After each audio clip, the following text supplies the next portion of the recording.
you guys can kind of direct where we go. You know, instead of me just standing up here saying, hey, this is exactly what we're going to talk about.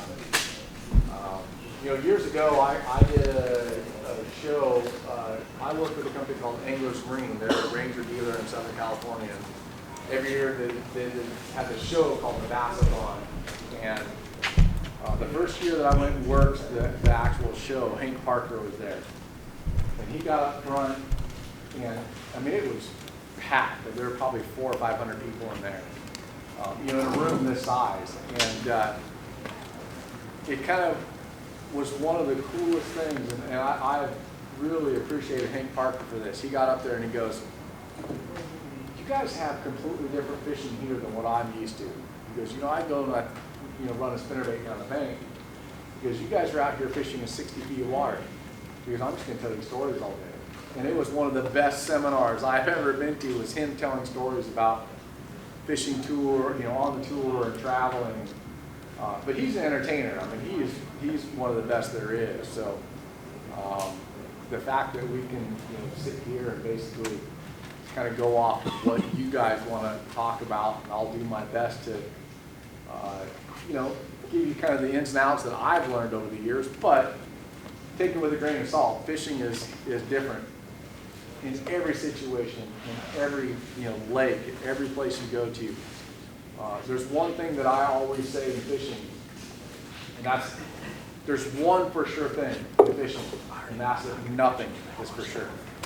You know, when you go out there and you find the bite and you go, man, I'm going to absolutely smash them tomorrow in the tournament. And you go out there and something happens, that, you know, it rained overnight, now the creek is rolling mud. You know, my best practices have been some of my worst tournaments. My worst practices have been some of my best tournaments. So things change out there. So that's the one for sure thing. So if I say something you don't agree with it, hey, it's not the word. You know, you guys know the ins and outs. You have your own, you know, little technique changes you might do, or situations where, you know, the water's 50 degrees and people are out catching them in the middle of the lake, and you go, we're talking about it back there, you know, Octafo pulled out a buzzbait and caught a 5-pounder. So, you know, things happen that are different out there. So every situation is different. So, is there anything that anyone wants to ask right out of the gate, or do you want me to kind of start rolling with something? I know the craze right now that everyone's kind of talking about is forward-facing sonar. The ins and outs of that.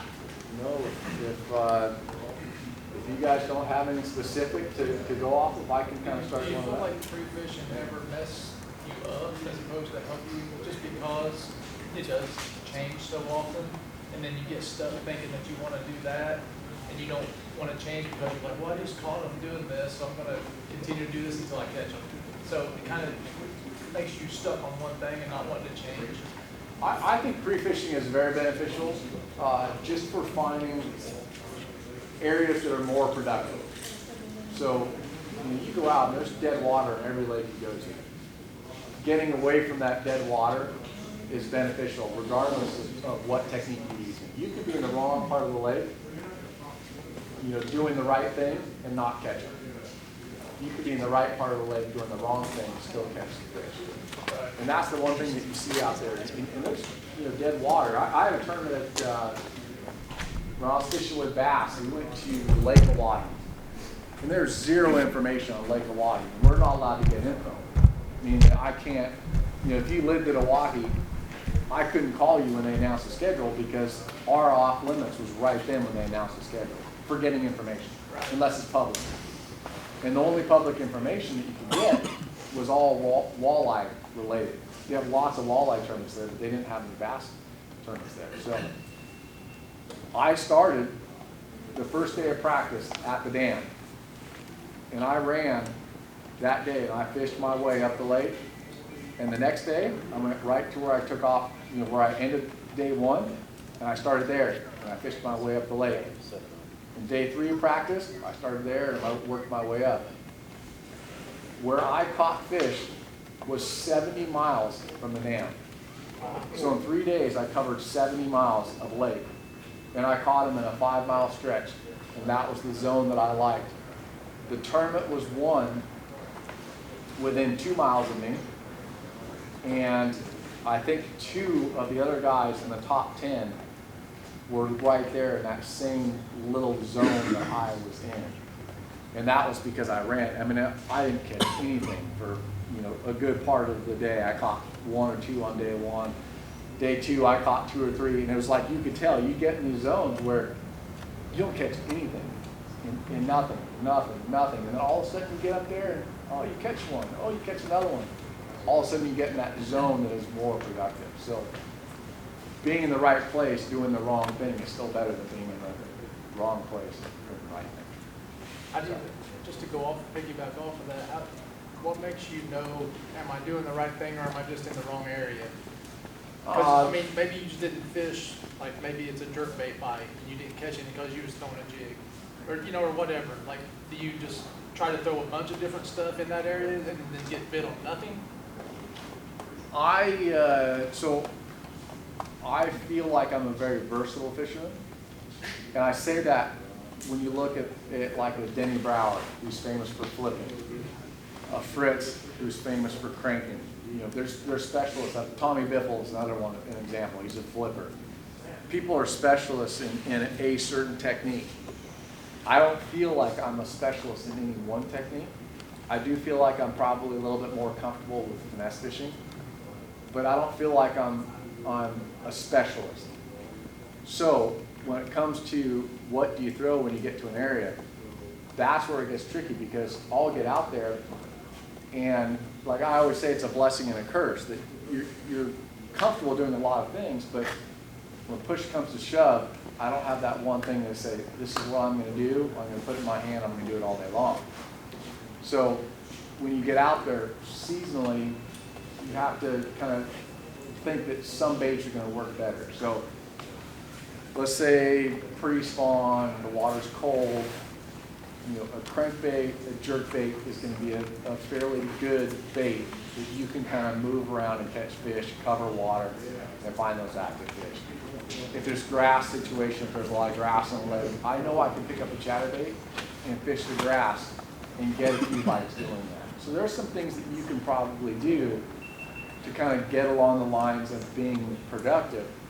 But when you fish a bait for a while and you don't catch one, you pick up this bait and you don't catch one. You do that and you don't catch one. You don't do this, you're going back and forth and back and forth. Right. Pretty soon you get spun out. Right. And that's where I say it's a blessing and a curse, because at the start of the day, I don't go, I'm going to pick up this flip stick and I'm going to pitch every buckbush or all day long.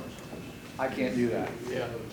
I have to kind of move back and forth between different baits, but seasonally will kind of get you going in the right directions, you know, or just, you know, a lake that's popular for something. You know, I know you guys have lakes around here where, you know, the stupid tube is the #1 bait. You know, so when you get to that lake or that river system, you know that if you put that in your hand all day, you're going to get a few bites. Right. So you kind of have to take that into account and kind of go from there. So, but it's tough. Again, there's no textbook way to do things. You know, you say you're supposed to do this. Hey, the lake says I'm supposed to do this. The time of year says I'm supposed to do this, and it's one doing something completely different. So it's one for sure thing. There's nothing that's for sure. If you reach that spun out stage, how do you get back in? That's so hard. If you get spun out, how do you get back into it? That's the hardest one. It is, you know, and same thing, there's no exact way to do it. Okay. The one thing that I notice that I do is I fish too fast. So if I get to a point where I don't know what to do, I'm pulling the trolling motor, I'm running over here, I'm making a cast, and I have zero confidence in that cast, and it's, you know, I'm reeling it in too fast, or I'm not actively fishing it. The one thing that I feel that I've done to kind of help me get a few extra bites, and when it's happening, it's hard to get yourself to actually do that. Yeah. And that's to slow down. Okay. And I've had a lot of examples where I have consciously told myself to do something, and I did it, and I got that bite fast. And you know, one example, I was fishing Gunnersville years ago with FLW, and it was a early March tournament. The water was really cold. In fact, when I pulled into town, I went to the gas station to fill the boat up with gas. And I just drove from California to Guntersville. And my windshield was plastered with bugs. And I went to go grab the squeegee to go and wipe off my windshield. And it was in a solid block of ice. I could not even get it out to go and wash my windshield. Guntersville is famous for lipless crankbait. I went out and I was catching them on a LV 100. It's a little light 3/8 ounce lipless crankbait that Lucky Craft makes. And I did really well on day one of the tournament. I had an 8-pounder and I had a big stringer. I was in the top 10, and I went out day 2 and I was struggling. And I didn't know what was going on. Now I'm rushing. I'm doing that thing where they're not biting. I'm running around. I'm going to this spot. I'm going to that spot. And I go, you know what? I think I'm fishing the bait too fast.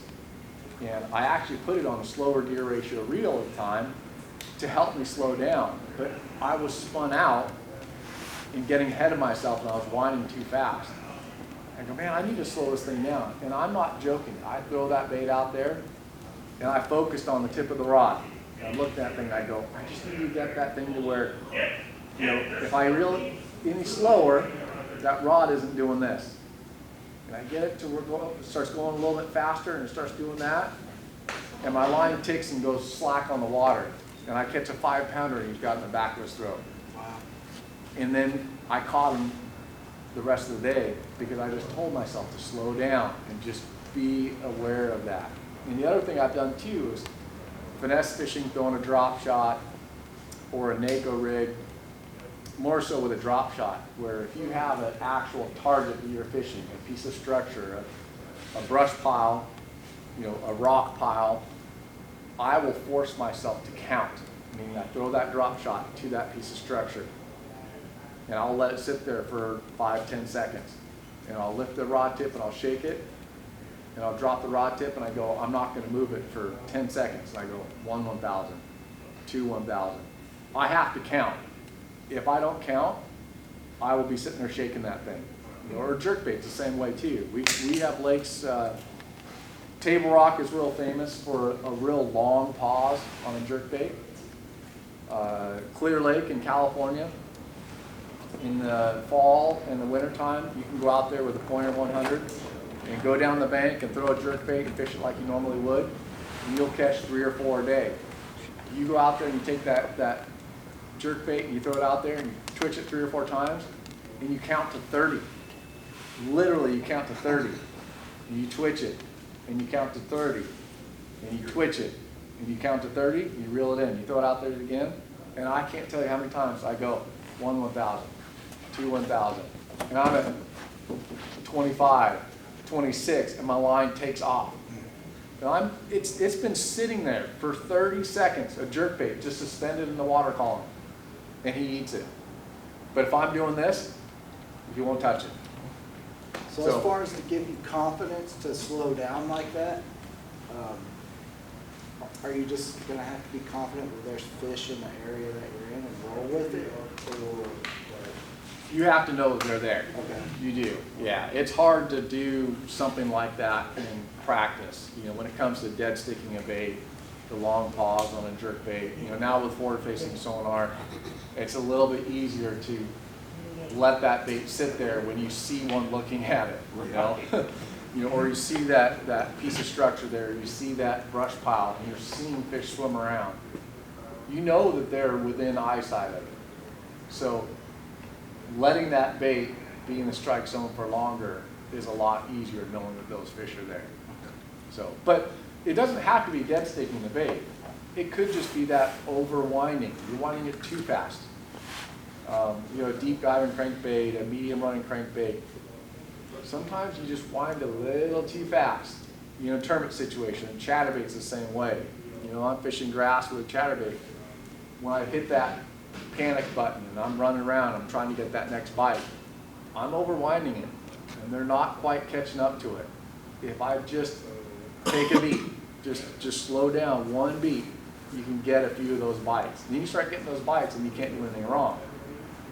But in that panic mode, you have to be able to kind of slow down And it's not necessarily always a slowdown, but to me it seems like I'm moving too fast.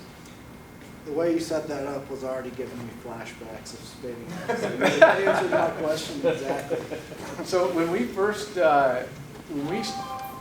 started the Major League Fishing Cup events, I was involved with the very first one. I think it was in 2009 is when we filmed it, or 2010. We were at Lake Amistad.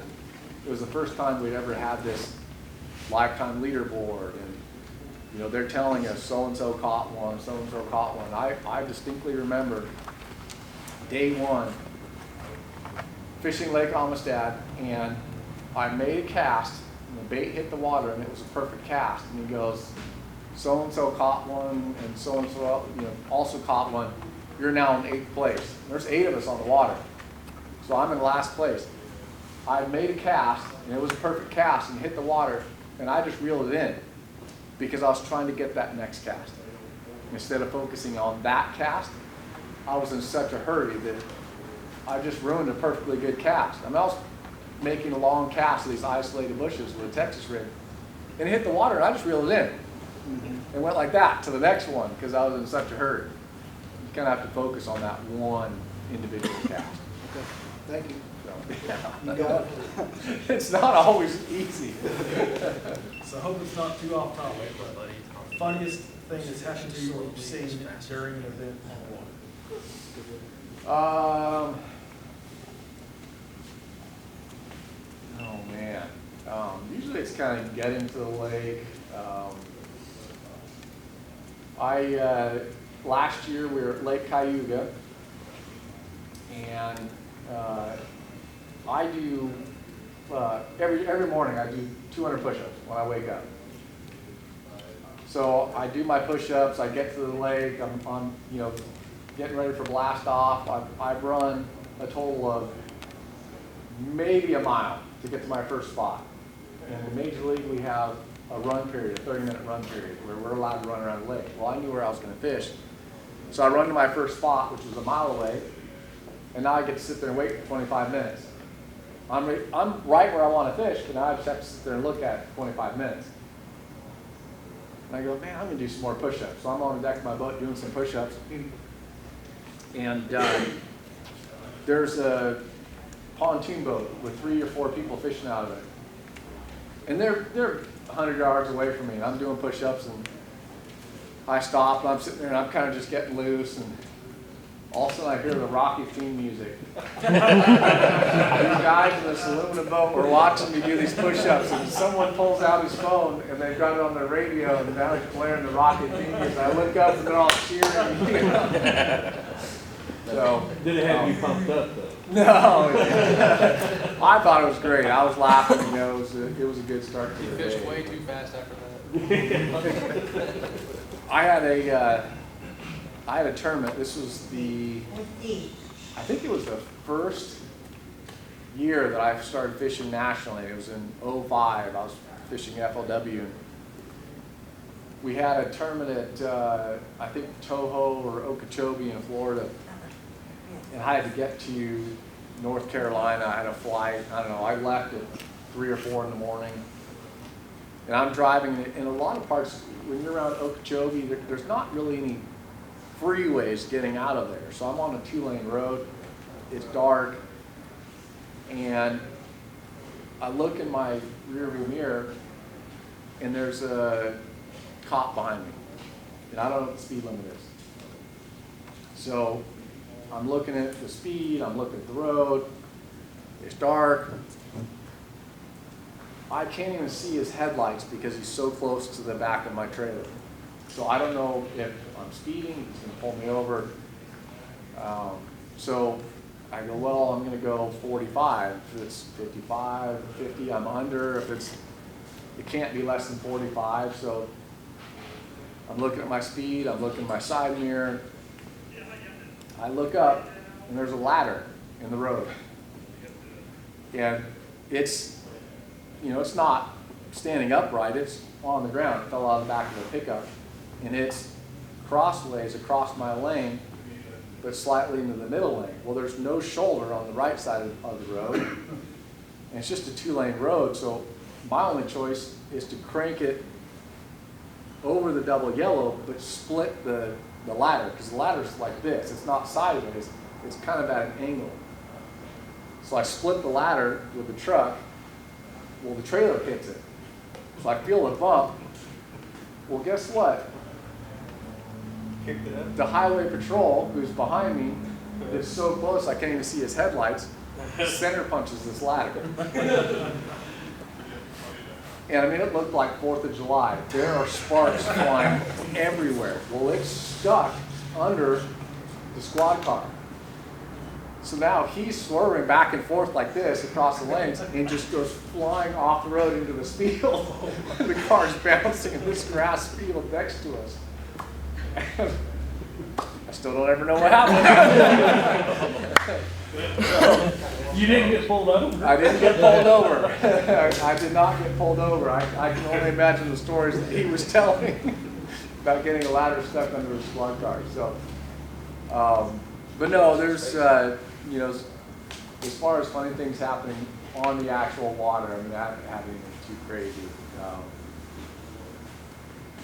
Yeah, nothing other than the Rocky theme music, I guess.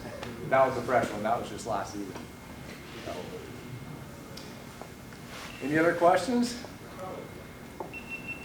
Yeah, so when you're breaking down a body of water, Yes. because usually you guys get like, what, 3 days of practice? We get 2.5 days of practice. 2.5? So will you spend like X amount of time like in the river, X amount of time like mid-lake, and X amount of time down by the dam, or do you pick one area and just like really break it down? So when I first started fishing back east, and I didn't know these lakes, I spread myself too thin, meaning that I would be up the river one day, I'd be over here one day, I'd be over there one day, and then when I was trying to figure out how to link my tournament day together, I was looking at my waypoints and studying the map, and I go, my bites are 5 to 10 miles between each other, meaning that I have this little area, and there's 10 miles over here, and then there's 10 miles over there. So I'm going to spend way too much time running around. So what I try to do now, and it doesn't always happen, but what I try to do is pick an area of the lake that I really want to focus on, or if I'm covering a lot of water, once I start getting bites in an area, that's where I'm going to want to expand my time on. I don't like this 50 miles up the lake this way, 1 day of practice, 20 miles that way. If you have 40 or 50 miles between your two areas, you can't do that. There's just no possible way that you can effectively fish both areas.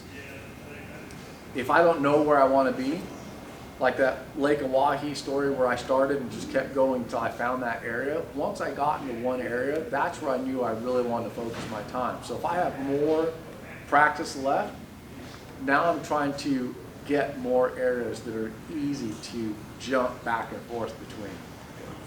But it's always different.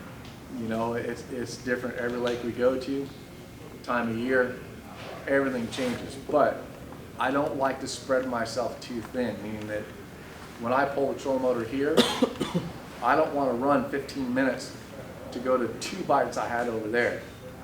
I'm trying to find that area of the lake where I'm getting a lot of bites in a small area, but it allows me to start fishing stuff in that area that I didn't even practice on. So you can fish fresh water, but be in kind of that productive part of the lake that we were talking about earlier. Now I'm able to see something that looks good and go and catch something on the fly. So I don't know if that helps. No, I answered it. Yeah. But it is different every time, every lake you go to. When you talk about jumping around, on average, like how many spots are you rotating? It's hard to say how many spots I'll actually fish. I mean, I've fished plenty of tournaments where I fish live and die on one spot. Yeah, but in practice you probably hit 80 a day. In practice, you fish a lot. Yeah, you'll run to a lot of different places, cover a ton of water. Trying to get into those more productive zones. When it comes to what you're going to actually fish in the tournament, sometimes you're fishing a lot of spots. the more places you can run and catch them. Because what's interesting about a lot of lakes that you'll go to is you'll realize after a while, or you may not even realize until day one of the tournament, that, hey, when I run to a new spot, I catch one almost immediately. And I stay there for a long time thinking that I'm landing on those, active fish. I don't catch another one. And now I caught one on my first, second, third cast on this spot. And now I've been here for 45 minutes, I haven't had another bite. And you run over there, you catch one. Oh man, I got my second one. That's awesome. Well, guess what? Now I spend 45 more minutes there. There you go, there's no more here. And I run over there, second cast, I catch one there. Pretty soon you're like, hey, dummy. 5 casts. They bite the bite quick. And then I don't know if they feel the presence of you being there. Then what I try to do is go, let's double back on that one. Let's see if I catch another one. And if you do, okay, now I'm starting to get onto that kind of a pattern within a pattern. They like to bite when you first show up. But then they're aware, whether they're aware that you're there, or what happens a lot of times too is you catch a fish, and if there's a group of them there, they like to follow that one. Now they get to you, you pull that one out of the water, you weigh them, you release them. Those other ones are now doing this. They're kind of roaming around, and they haven't settled back kind of where that group of fish is. But if you come back 30 or 40 minutes later or an hour later, you can get that bite again, because now they've kind of grouped up again. In Kentucky Lake was kind of like that, or any of the ledge fishing lakes in the summer. A lot of times you pull those schools away from where they are, and they're hard to locate again. Now we can do it a lot easier with forward-facing and optics. You can track those schools and follow them around and be more productive. But back in the day when all you had was a waypoint, I mean, you're casting where the fish aren't. Or they were there, and you caught one or two. Well, now that whole school is over here, and we didn't know that before. Our waypoint was there. All they did was slide 100 yards or 50 yards over here. So now you're able to track them a little bit better. But it's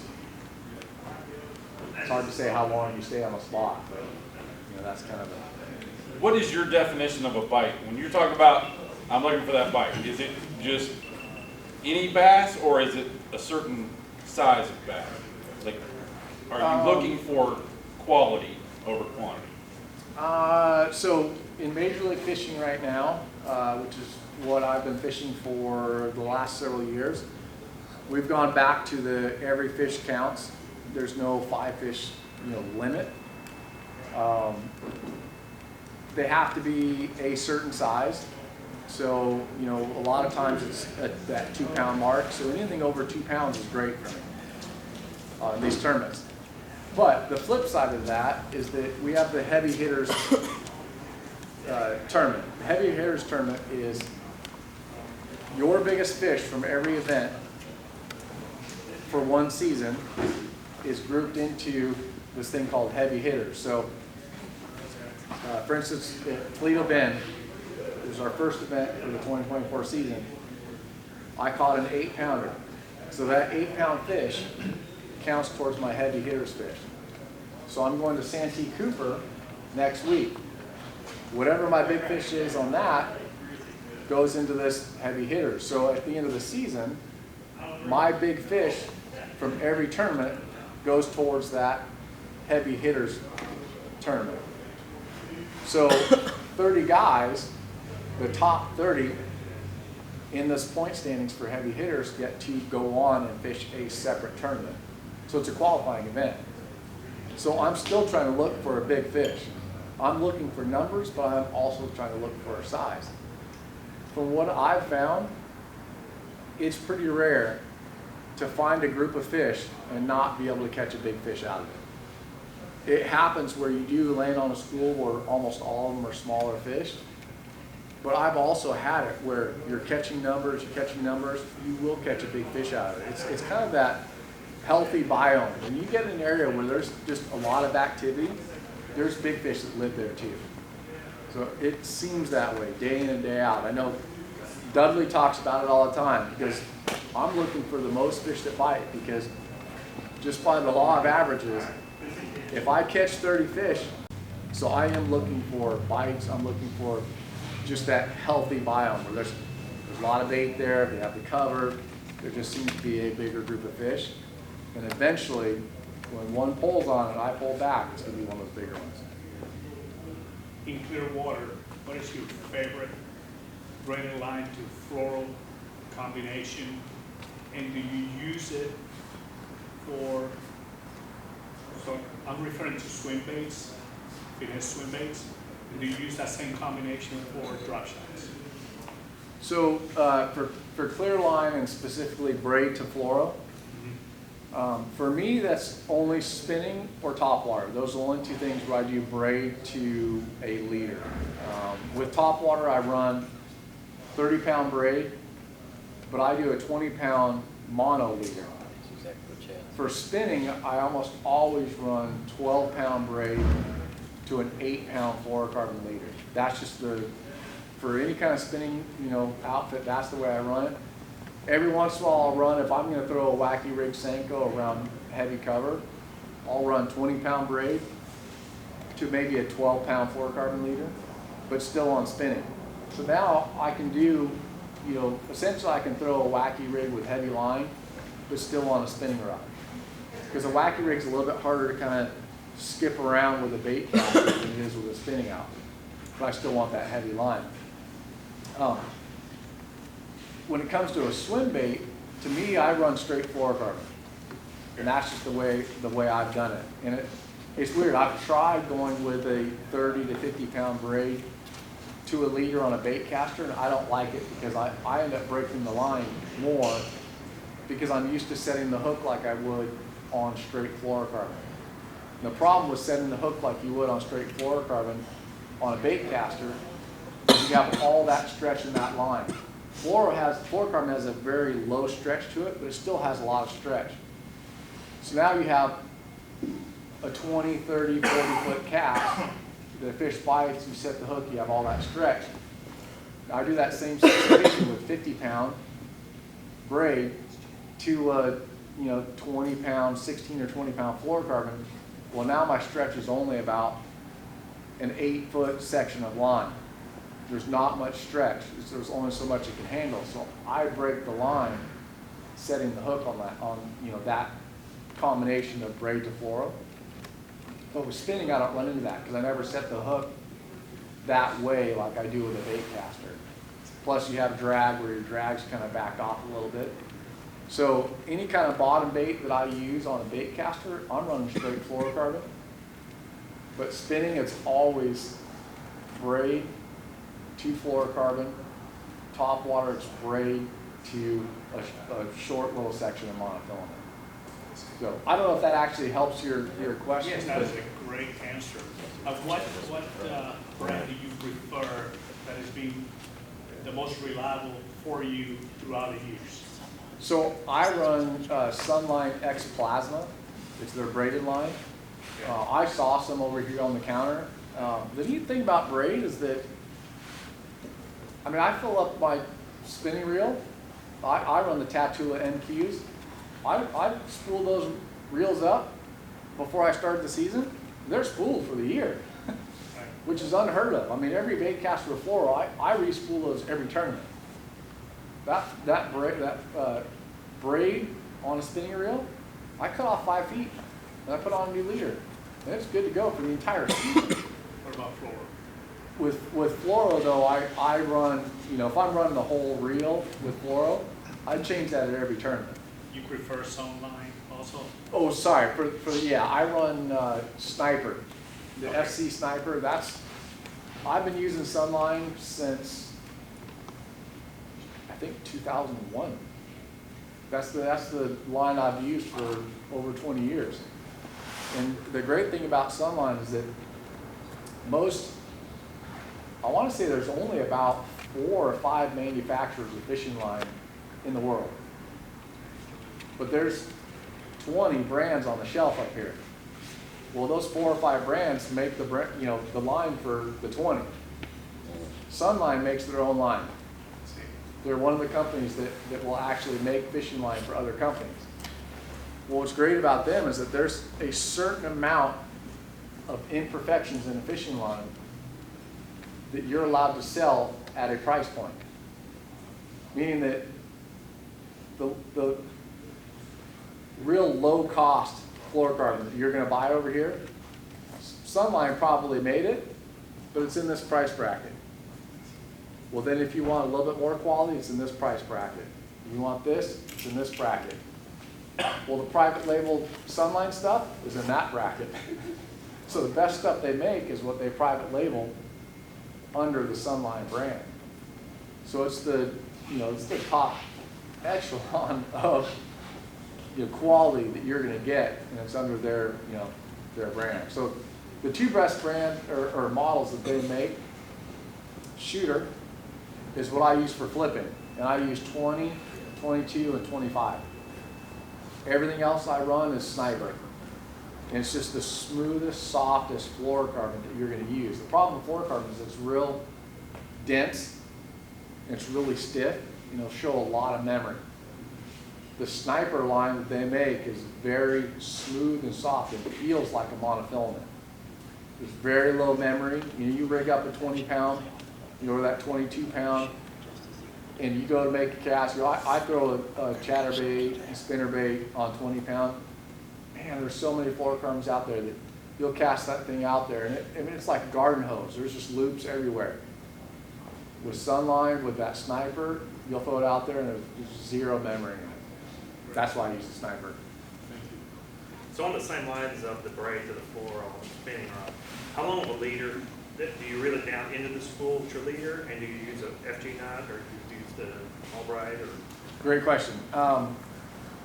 So for a long time, I used the uni knot. Then I used the Alberto knot. Now I'm running the FG knot. Which the FG knot is by far the best knot out there to join the fluorocarbon and braid.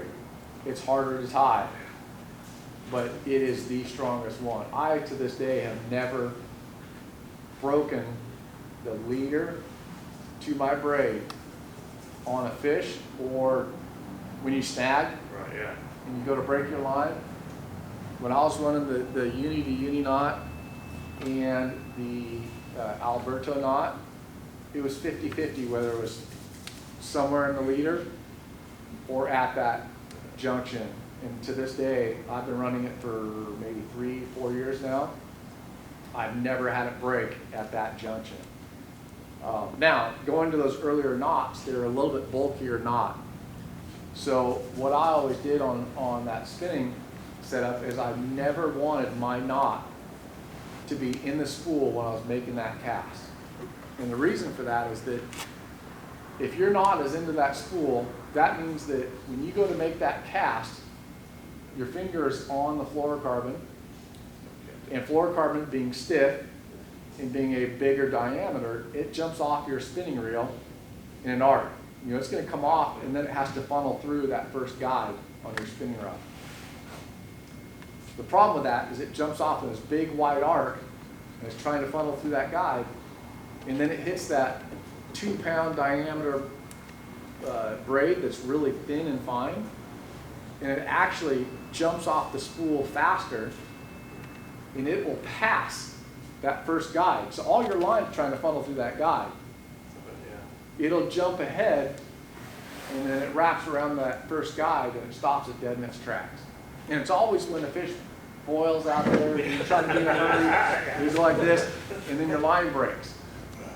Or it doesn't break, even worse, it doesn't break, and you untangle it, and you cast that fish, and he eats it, and you set the hook, and then your line breaks. So I always wanted my finger to be on the braided line. So when I cast, there's never that change in the velocity coming off of that spool. So I was running, for me at the time, it was, I would take my spool line, I'd go like this, just 5-something feet, whatever. Then I grab the line here, and I just go 1. So I was running 8-ish. But now, because of that FG knot, it is a little bit better. You still have that change in velocity, but for some reason it doesn't catch on that guide as much with that knot.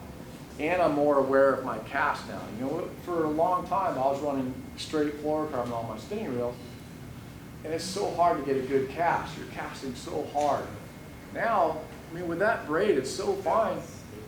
I mean, and if you're, you know, using pan optics, I can underhand pitch 100 feet.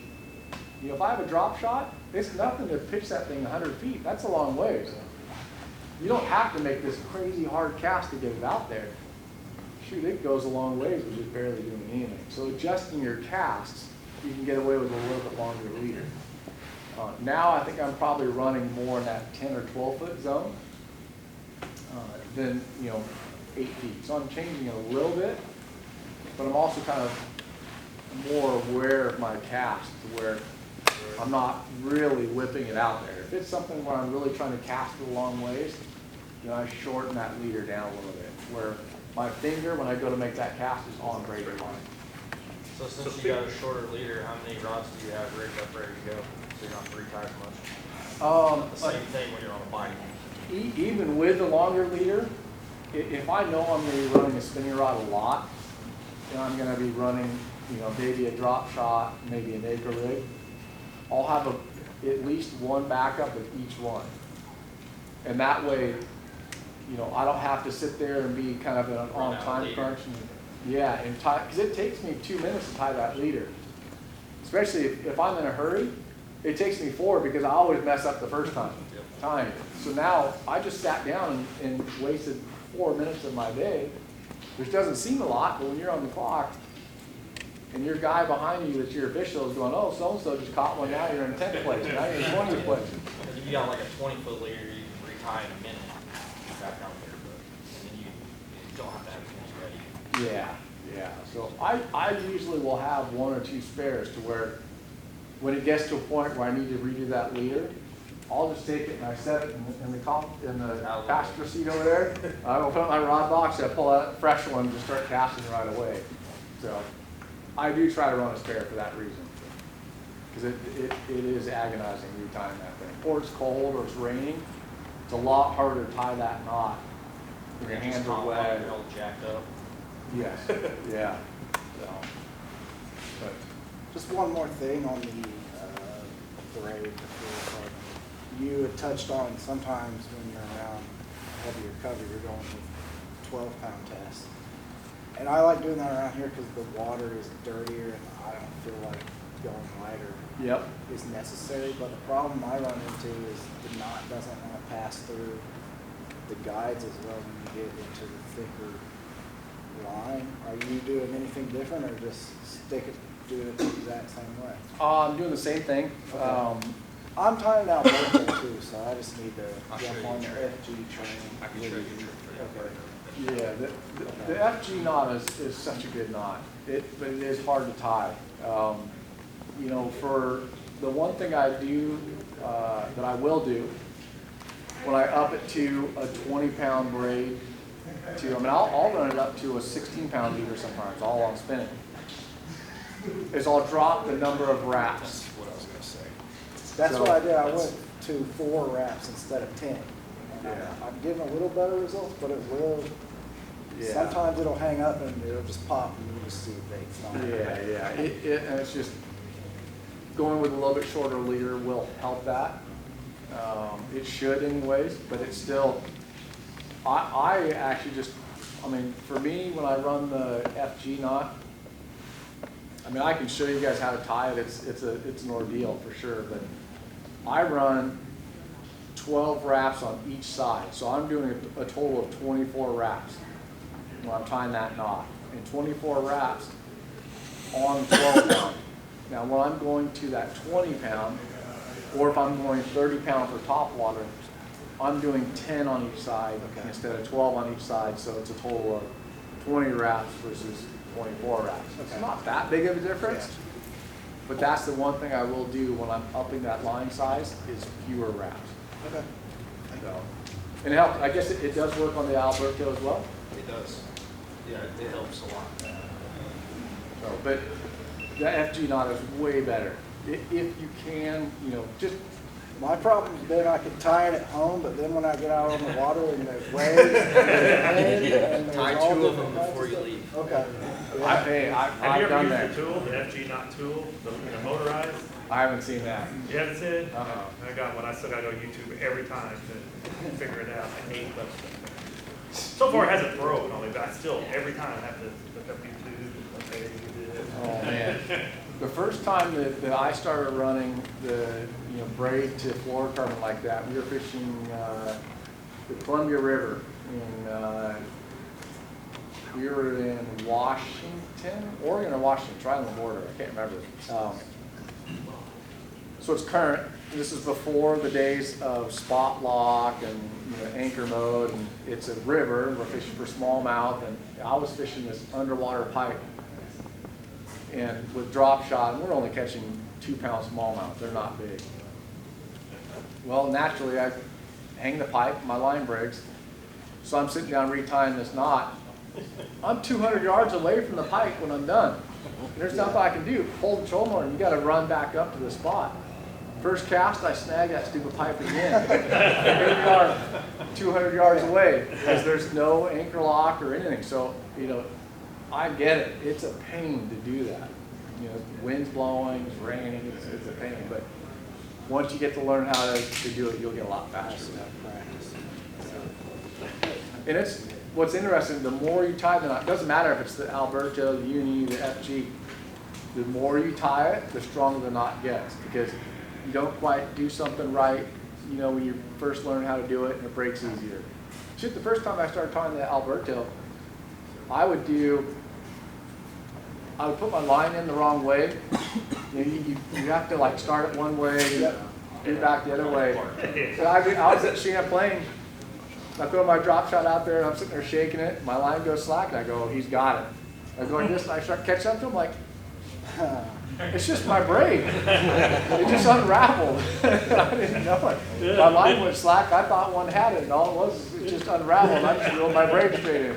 And I go like this, and it comes out of the water, and now my line goes through my rod. Now I have to actually flip the bail and restring my line, because I was in there trying to catch up to this fish. I go, man, he's coming out really fast.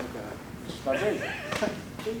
So, no, but you learn how to tie it better, and the knot gets stronger the more you tie it. I've got the Alberto down, like I'm comfortable with it, I can tie it fast and efficiently, but when I don't have problems with it breaking while we use it outside of just it sometimes hanging on a guide and just popping.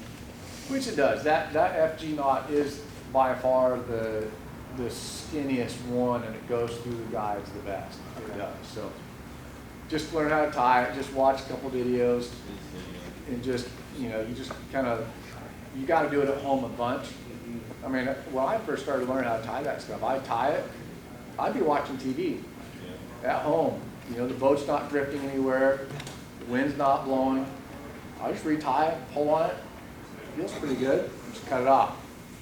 Just tie it again. Cut it off, just tie it again. And just, it's like anything, you got to practice to kind of get that thing down. So that especially, I mean, if you have a hard time tying it at home, like you said, when the wind's not blowing, when the boat's not moving around, I wouldn't even attempt it in the boat. Go to the Alberto. And actually, another thing that I did too is I would start the morning with the FG knot, and then when I had to retie the knot during the day in the tournament, I would tie the Alberto. That's where I'm at right now. I did that quite a bit too.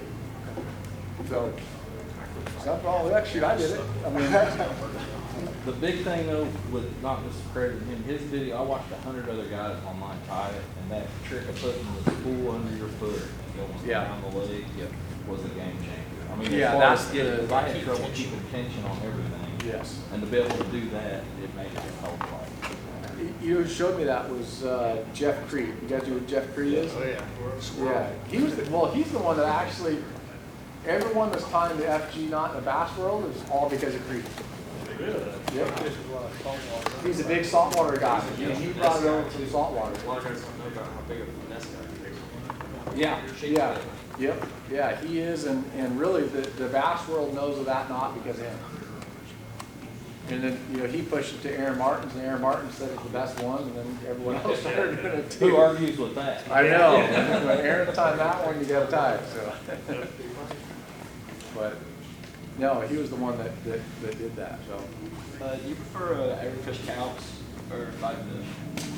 Every fish counts versus 5. I like 5 better. I do. It's easier. It is a lot easier because you can struggle out there and still catch 5. And when it's a 5 fish, you know, format, when you struggle to catch 5 and it was easy for someone else to catch 5, you know, you can still survive with only catching 5. You can't survive when it's every fish. So it's definitely a lot harder.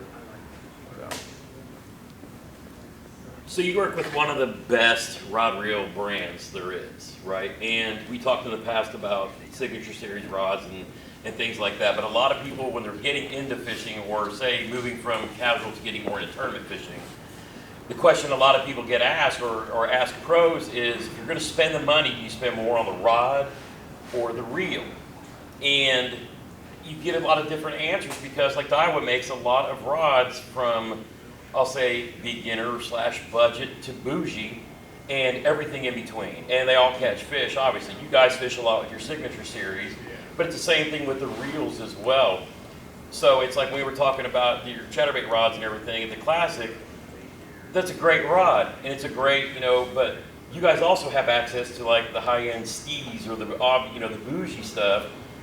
How do you as a pro, you make your living on the water, you know what I'm saying? How do you choose what rods versus what reels, you know, versus sensitivity, you know, because detecting a bite with the best line, the best baits, and the best rod in your hand, how do you choose what like rods you're going to run for whatever technique versus how high end of a reel that you need to actually get them, you know, all paired up? Yeah. So how do you determine, you know, is it going to be, am I a salesman? Or do I have to catch fish and I have to be able to detect every bite? How do you as a pro put yourself in that position of, I have all these choices to make? How do you decide what's actually going to hit the deck? I'm exclusive on the Tattoo Elite Series rods now. Meaning that, you know, back in the day I used to run Steve stuff and Zillions this and, you know, for the rods, but that Tattoo Elite line is so good. Yep.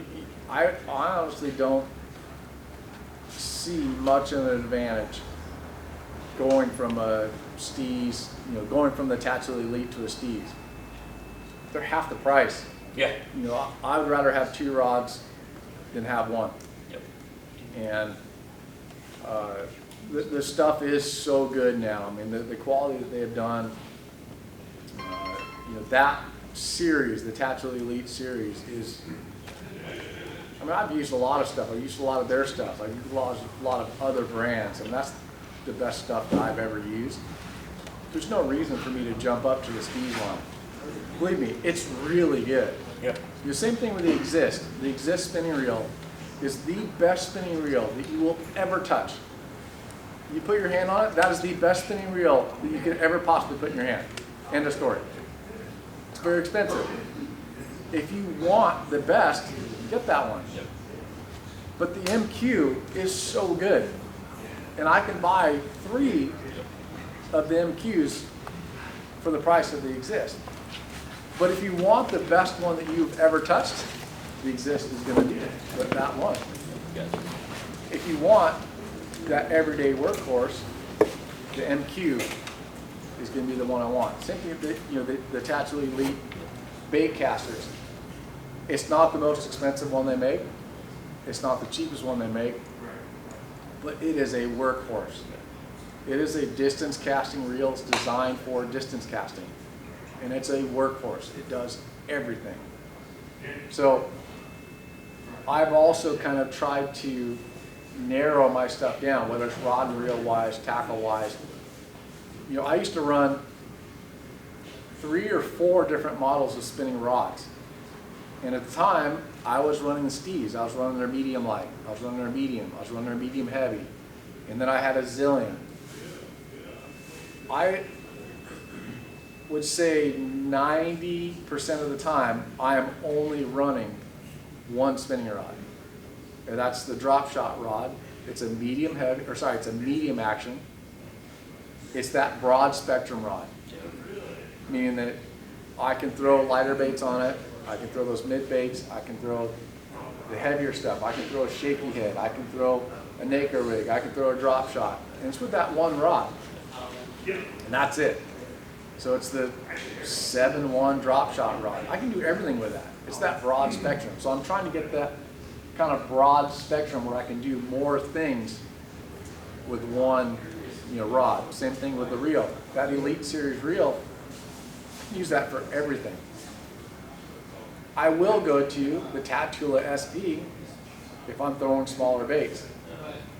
I will go to the SV if I'm skipping a jig around docks, because it's designed for that. It's designed for lighter baits. It's designed for skipping situations. Yeah, It's that good for pitch that. flip reel is really good for covering a lot of that. The pitch and flip reel is an excellent reel, and it's because it has that really shallow spool. That's not one that I'm going to pick up a big deep diving crankbait with that I need to make a really long cast, or a top water, or a jerkbait where I really want that long cast. I want that standard Tattoo Elite because it's designed for distance casting. So they have their little niches that you kind of want those things for, but I've also narrowed it down. Workhorse is the Elite, the SVs, the shallow spools are the light baits, skipping, and then the rods. I mean, I'm down to maybe 8 different models of the Elite line. I mean, I don't really use that many. So if I'm keeping it in that Tattoo Elite series, of rods. So I love how all the pros actually pick whether they want a cork or EVA too, because then you get that wide selection of all the various in that same line. Yeah. But you get a mix of, if somebody prefers a cork versus the EVA, you still have a great choice in that great price point too. Yeah. And the thing about the Tattoo Elite line, I don't know if you guys are familiar, they're technique specific, meaning that you can buy a frog rod, you can buy a drop shot rod, you can buy this. It doesn't mean that's all you can throw on it. The only thing I will say is that you don't want to buy a cranking rod that's a glass rod and use that for a Texas rig. Those are the ones that are specific to throwing a crankbait or top water or something. But when it comes to just a standard graphite rod, because it says it's a frog rod, because it says it's a shaky head rod or a skipping rod, it doesn't have to be for that. The frog rod that we have under that line, I never even throw a frog on it. That's a medium, or it's a heavy action rod that's a 7.4 that's awesome for throwing a jig. It's awesome for throwing a Carolina rig. It's awesome for throwing a big Texas rig. I throw a frog on the skipping rod. I didn't even throw it on the frog rod. So it doesn't mean you have to use that rod for that technique. You can use them for everything. Look at those actions. The heavy actions are good, jig rods or bottom bait rods. It doesn't have to be just that frog rod. So, but that's the one thing about the technique specific stuff. So you said for the frog rod, which one do you prefer the most? For if throwing you're gonna go frogging? For throwing an actual frog? Yes, correct. I throw the 7-foot skipping rod. And you go on a heavy? It's a heavy action, yeah. So the Tattoo Elite Series skipping rod, it's a 7-foot heavy action rod. But it has a little bit shorter handle on it, and it has a little bit softer tip on it. I like the little bit softer tip for the castability of a frog, meaning that if I'm trying to skip it, or a lot of times you're throwing a frog and you're trying to make it land really quiet. You're throwing to a fish that's probably in that deep of water. If you land on his head, you're going to spook him. So I'm trying to make that real soft, quiet cast. And I can work that frog better. You can get that better side-to-side action without a little bit softer tip. Which frog do you prefer the most? The Spro frog. There's the money. Here's the thing about a Spro frog. I don't know a ton about throwing a frog. I've caught a lot of fish on it. But I'm sick of having 20 different brands of frogs. Absolutely. And every time I watch a stupid tournament, the guys that did well caught them on the Spro frog. Why do I need to throw anything else? Right. What size do you prefer? The original one. The original, I have two. I have the standard one and I have the popping one, but I almost always only throw the standard one anyways. Like So- 2.5 inch or 65. Your favorite bite, because it is mine. There's nothing better than catching a fish on top of it. Topwater is a lot of fun. It's unfortunately it's not that well-rounded of a technique. You know, it's not something you can do all the time. It's very specific. In fact, I haven't had a really good topwater bite in a long time in a tournament situation. So I had a phenomenal one 2 days ago. All day on a buzzbait. Oh yeah, I did. When they weren't biting on the buzzbait, I'd hit rocks with a 1.5 and then come back to the grass and put buzzbait and catch it. Wow. It was awesome. It is a lot of fun, and it can be frustrating at times, but man, you can get some good bites on it. Yep. I just love the explosion. Yeah. No, it's a fun technique for sure, and very effective. I mean, you do catch some good fish, and there's some times where that's all they'll bite, and it's just there's something about it. When they're on the topwater bite, that's all they want. You can't. I mean, you can catch a few on something else, but that's the one. I'm stubborn and stupid like that. What reel do you use for bigger baits? Because that's the dilemma. Start fishing swim baits and some bigger stuff. Are you going to a 300 size? I am, yeah. For a 300 is a good all around. And then ratio wise, like I know with the bigger spool you're taking up more line. So ratio, do you prefer the higher ratio? I've always, for any kind of winding bait, I've liked the 6 gear ratio. I know on those bigger reels, a lot of times, I mean, believe me, I grew up and live in the mecca for the big baits. Right. You know, Southern California has been kind of like the mecca for the big baits. It all stems from stocking trout in these lakes, and that's how the whole big bait scene came around. Just because, come October, November, the Fish and Game would stock trout, and they're eating trout. I remember those big estate baits from way, way, way back. I mean, that seems. The biggest one I've thrown, I had a guy, Osprey. You guys ever heard of Osprey? They originally came out with that inline. Well, they were one of the original swim bait companies. The Osprey, Top Hook, and then they came out with one of the first inline swim baits. And he made one for me that was like 14 inches long, and it was a floater. It actually was very buoyant. And I took some people out on a guide trip, and so I wasn't trying to catch fish. I didn't want to catch the fish that I was trying to get them to catch. And I fired this thing out way out off a point. I was just basically holding that thing. And I caught like a 12-pounder on it. The thing's this long. It was the only bite I ever had on it, but it was a big giant one, but it did stem from that. The hardcore guys, they like the faster gear ratio, because they claim that willing to catch up and to keep them in too. Yeah, when the fish bites, they claim that they can crank on better. But honestly, the faster the gear ratio, the harder it is to turn that handle.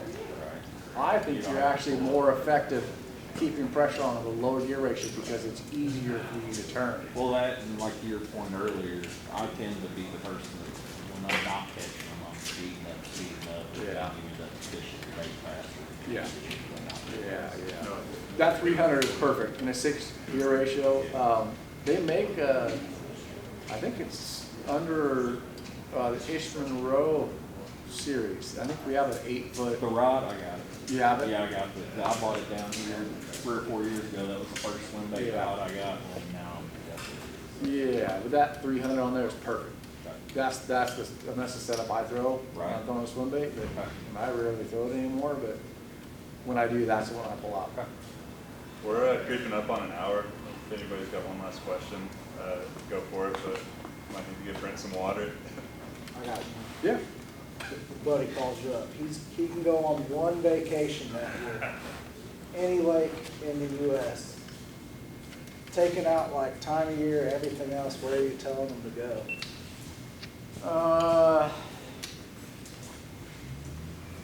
Best lake in the country. That's a tough one. I used to always say the Texas Lakes, Falcon and Amistad, but they've Top changed. 3 then. What's that? Top 3 then. Top 3 then. I always love St. Clair. St. Clair is a fun lake. The last couple of times we've been there, I haven't caught them. But it's a fun fishery. St. Lawrence River is pretty phenomenal now as well when it comes to smallmouth. Everybody loves I've never seen a lake where you can go and catch 4 and 5 pounders all day long. St. Clair? St. Lawrence River. St. Lawrence River. Yeah, it's a river system, and any tournament there, if it's a 5-fish limit, you have to have over 20 pounds a day to do well. So anytime you can go and catch 20 plus pounds of smallmouth, it's impressive. And we fished a Major League Fishing format there during the spawn, and on day 1 of the tournament, my best 5 were almost 30 pounds. For my, it was every fish count, and I think I caught 100 pounds that day. But my best 5 would have been 30 pounds.